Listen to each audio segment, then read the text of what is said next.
Our first speaker for the second half is going to be Ms. Kaki Vasundara.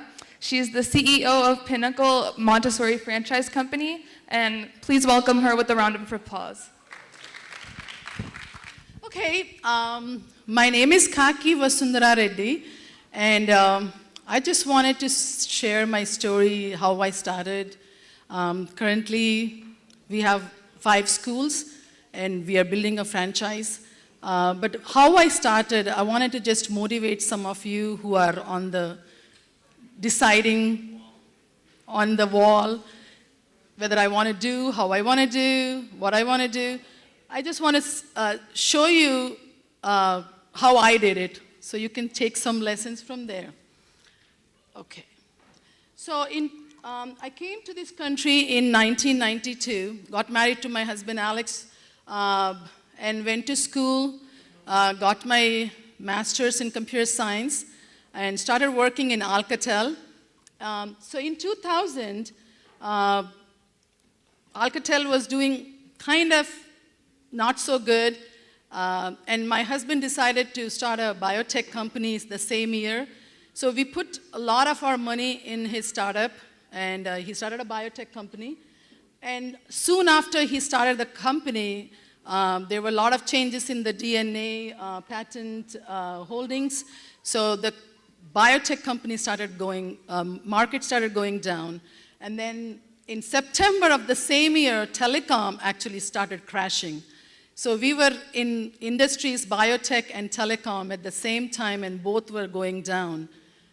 So we lost a lot of money. The money that I made for last 8-10 years that Alex made in the stock market, and we were almost ready to lose investments in his company and also my job.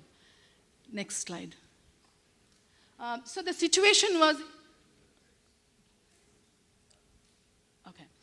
The situation in 2001 was, I got pregnant in 2001 with my second daughter. We had a 5-year-old daughter, and this was, okay, so I got pregnant, and then the stress of stock market loss, and there were 23 layoffs in Alcatel. Every other Monday, you will see the boxes in the atrium, and you know that you're going to get laid off. So it's going to be just your turn. Okay, when is my turn? When is my turn? When is my turn? So that kind of stress, and with the pregnancy and he investing a lot of money in the company, financially we were really getting worried, I guess. And so in 2001, with all that stress, I was just 22 weeks pregnant, and I started having dilations, and I had to go to the hospital and admitted in a hospital for, to stop the, contractions and stop the delivery. So I was in the hospital, and in March, I was in this bed in Medical Center of Plano, putting my legs up, not putting my leg down for the entire time I was there.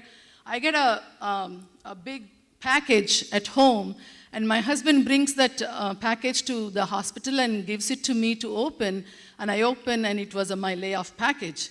These guys didn't even know that I was in the hospital, so they just sent the package home, and I opened it, and that means I won't have insurance, I won't have a job to go back to, and we were in a very, very, very stressful situation at that time.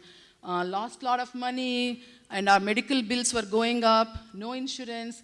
So, that's when I felt this can happen to anyone. It's just a, series of incidents that can happen, and we thought we came to America to do so many great things, but that year I felt,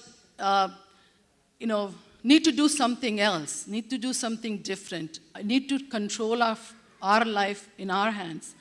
So then the next year, so the options were only to either, get a job, which I cannot. Telecom market was not hiring, and Alex to quit, which is not possible because we invested so much money in his company. So that's the reason I felt like, we should do something. So came out of the hospital and felt little better. So we thought, okay, let me think about what to start. While I was in the hospital for 4 months, all these things started coming up. Okay, what else to do? So I do have a bachelor's in computer science, in architecture from India, and I had to change here for to get a better job to computer science.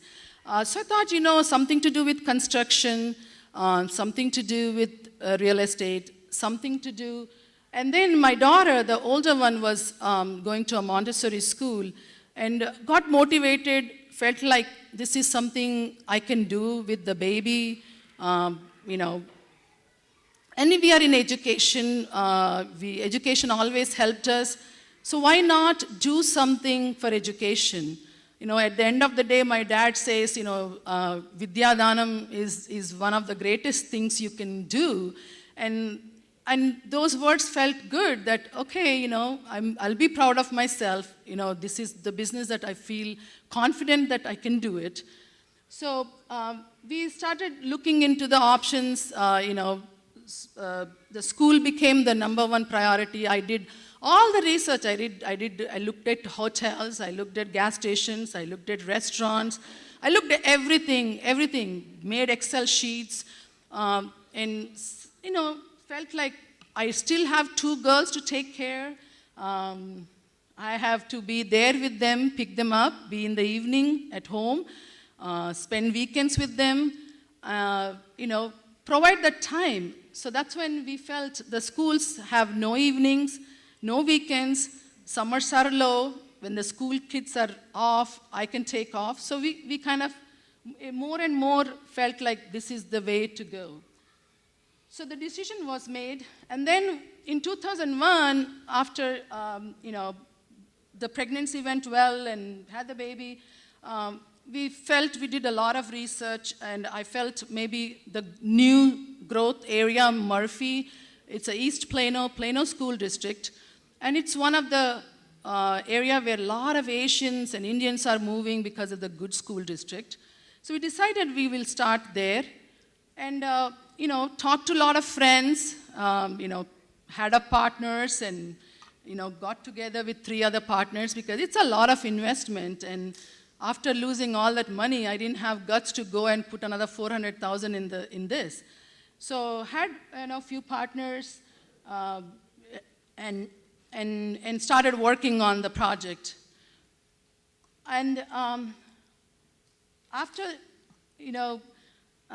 started working on the project, and then I actually got a job.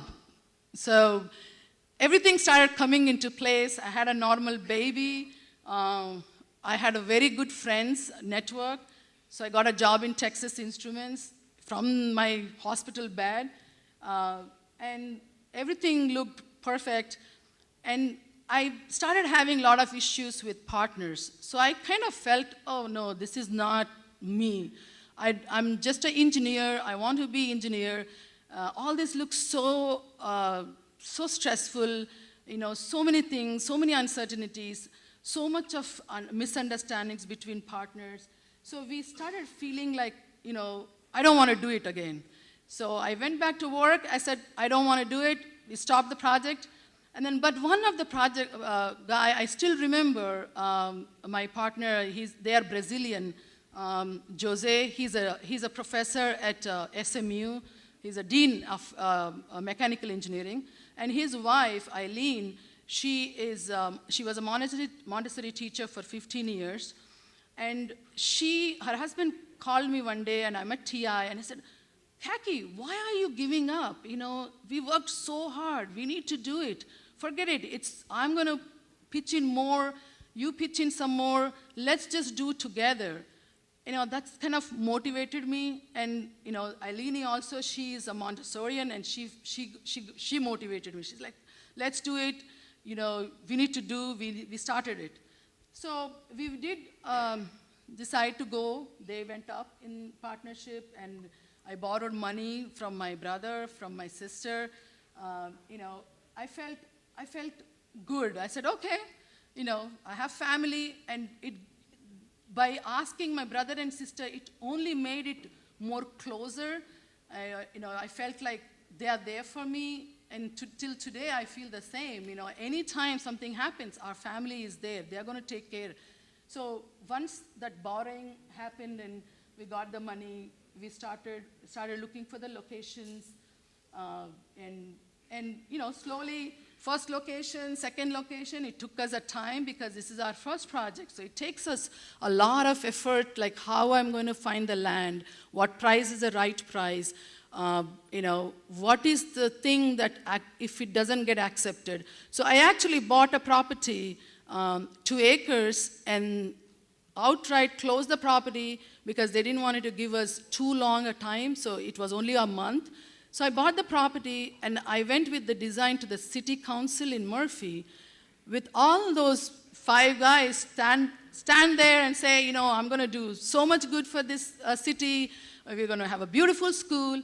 But they rejected it. They rejected it, and I ended up having the property at my, with me. I'm like, oh my God, what did I do? So it took iterations and, learning and relearning and all those things. I just felt at that time that, man, this is the only country you can actually do. A brown woman can stand in a city council of all whites, all, old white guys.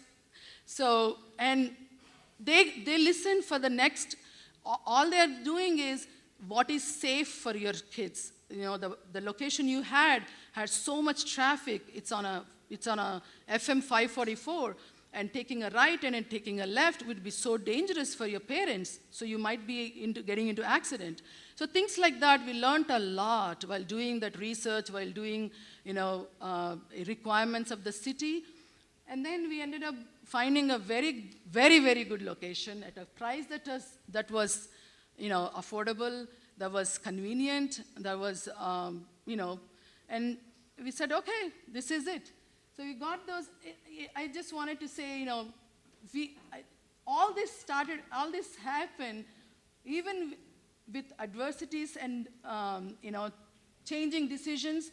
You have to kind of change. Once in a while, the way I said, the first location was my favorite location. But then once you don't get approved, you can feel like, okay, you know what, this is not for me. We have that, okay, this is too hard, let's just quit. But then, you come back up, you say, okay, no quitting. I want to do it. So you sleep over, and next day you come out and you feel, okay, this is something I started, I want to finish it. So we did find a good location. The location that we found got approved by the city, got all the construction drawings, learned a lot. Because of my architecture background, I didn't want to spend a lot of money in architects. Architects can go up to 90 to 100,000 on the design. So I found this girl, Akhila. She's from back home, architecture student, and she was doing masters, and she was working for a very big firm, HKS. And on moonlighting, she did for me like maybe $7,000 or something like that. So, you find the ways of your connections, your network to do whatever is reasonable at that time. So, and having those connections really helped us, because she would come in the night, she would come in the weekends, she would sit with me, and I would be changing day and night. I would be changing, no, this is not good, this is good. And it was very comfortable situation, so it really worked out. And she worked very hard.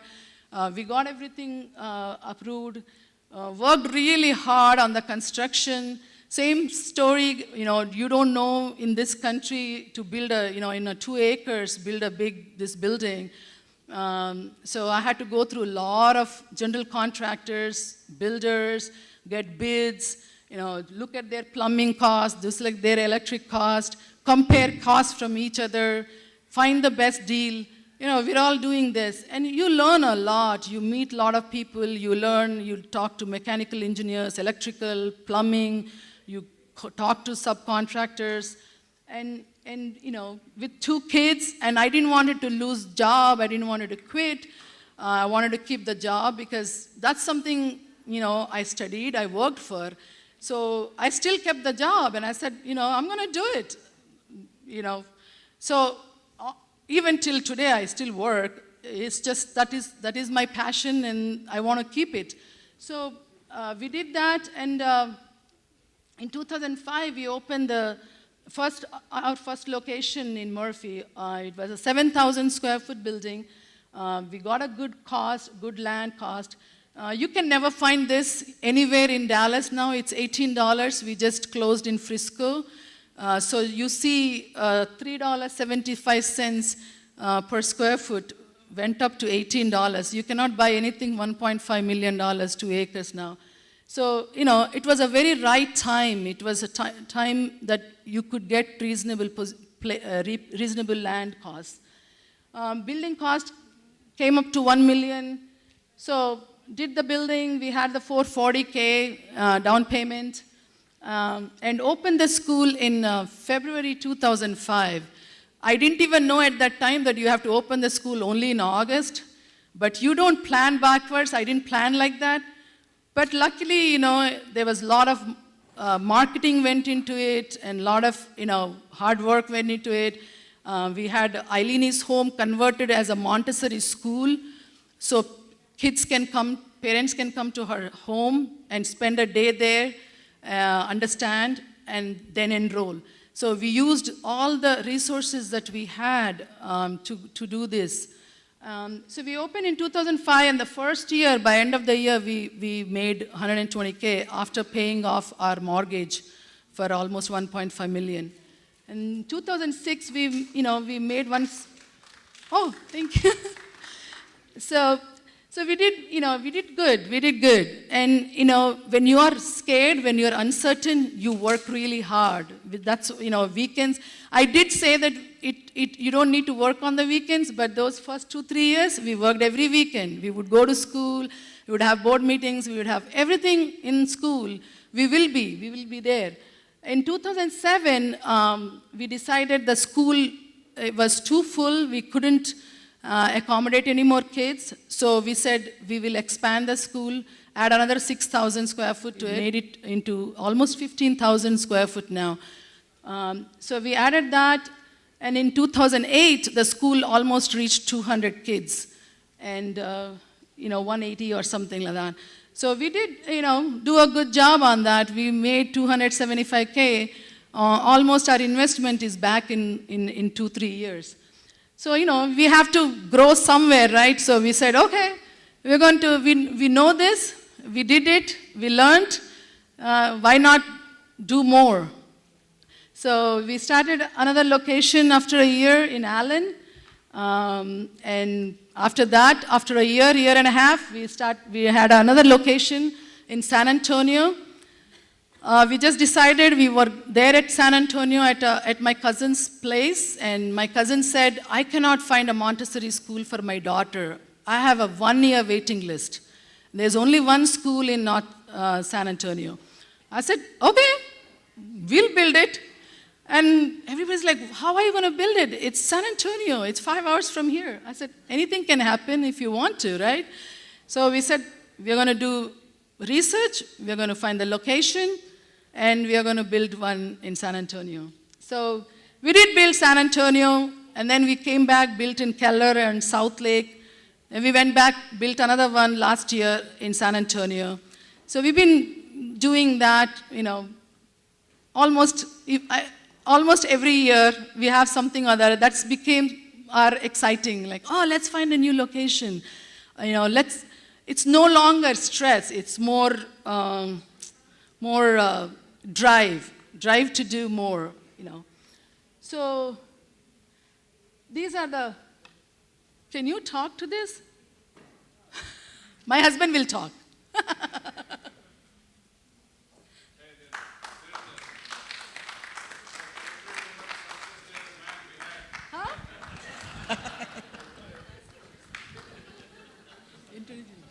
Hi, I'm Alex. I'm Kaki's husband. Oh. I put this slide because I'm a very detailed numbers guy, and it's hard to convey growth but when you see numbers, you could really understand it. So the trick here is when you have first school, the 3 columns are 3 different schools. You're opening school 1 every 2 years. The rows are, various numbers shown. So the first school you put in, it's a $2.5 million project cost. Your $450K investment, so you're minus $450K to start with. But once you make profits, you take those and you roll it, you build your next school. So now you have, again, minus $450K, but every year you're accumulating cash positive. So if you see over time period, your cash position is getting stronger. Obviously, you're taking loans, so your debt is also increasing. But over 15 years, you pay off all your debt. So essentially, you have net assets that you grow in a very slow fashion, but sustainable fashion. So if you're careful with the debt, you can continue to do this. There are some caveats. Obviously, you can't be in 5 different schools at the same time. So now you have to build an organization behind it. But we decided that at that point, why not share this kind of a success with other people? Rather than keep building our own schools, we decided that we'll help others to build the schools. And US has a great business model for it called franchising, where the experience and the knowledge of the franchisor can help the franchisee, but the franchisee gets to keep the profits and grow the business. So that's the model that we embarked on. I just wanted to show that through the numbers. Thank you. Okay, that's his part, okay? That he quit his job and started that. Mine is only those first 5. Okay, so market trends.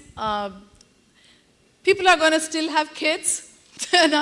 They're not going away, and then the population is going to grow. So there is so much need for these child care centers, and everybody's making money, two income. They need a good school because they don't want to be cutting corners on their kids' education. So all this money we make is for our kids, right? For our kids' education. So it easier to build a good school, educational school that actually does improve lives of these kids, instead of just going and having fun for entire day, do some color and come back. But Montessori actually makes that education as a very important fact. And Google founder is a Montessorian. There are a lot of these very, very successful people are actually went to Montessori schools in their career. And both of my girls are Montessori educated. They did till almost 4th, 5th grade in our schools. And my older one is at the UT Southwestern now. It taught them that working is fun and it's not forcing. It's what you want to do. It's your choice. It teaches that to kids, and that's why you will see that. You don't have to tell them, do your homework, do this, do that. I have to tell my younger daughter that, why are you working so hard? You're only in 8th grade. You need to chill.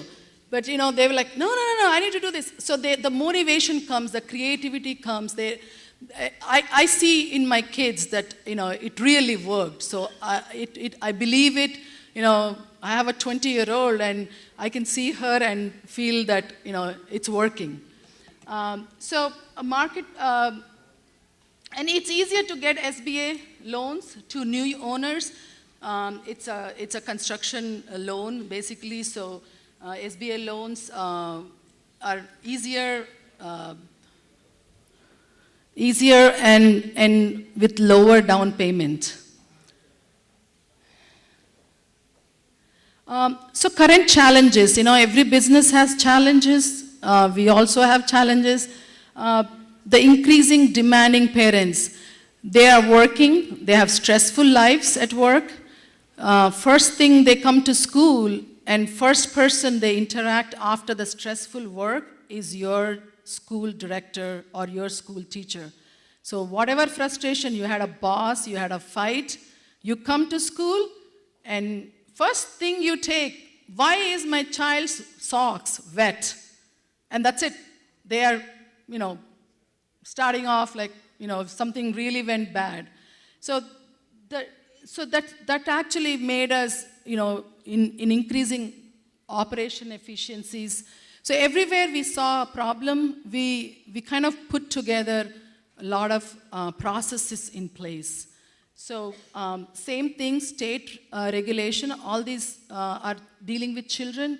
So there's a lot of state licensing. They come visit, every often to make sure you're in the ratio. So we have put together, and Alex and everybody is creating actually a program and software to monitor these. So we are using our software background to increase and make sure that efficiencies are built in the school. And then same thing, competition, right, everywhere. So having a lot of demographic research, having, marketing ideas, practicing a lot of sales and marketing, training. We have developed those over these 10 years, 11 years. Okay. Things you need to start: business finance, real estate process, construction management. And these are all I'm just saying because this is all I did. So it's something I think these are important: marketing, sales, operation management, and people skills. So in conclusion, I just wanted to, say, you cannot do multiple jobs. I only work at TI, that's it. But you can do multiple businesses, right? So you don't have to be there, but you have 5 schools, you can build 10. And the day you don't have a job, you don't get paid. So that's it. You get a pink slip, they give 6 weeks, maybe I'll get 6 months, and that's it. You need to find another job, right? So, but business, I think, is perpetual. You can go on vacation, you can be in Argentina. We just came back from Argentina after 10 days. You still, still going on. They're good. So you trust people and you can still sit in Fiji. Thank you. Thank you, Auntie. Wait 1 second. Srinivas uncle and Pallavi auntie are going to present you with the plaque. Yeah.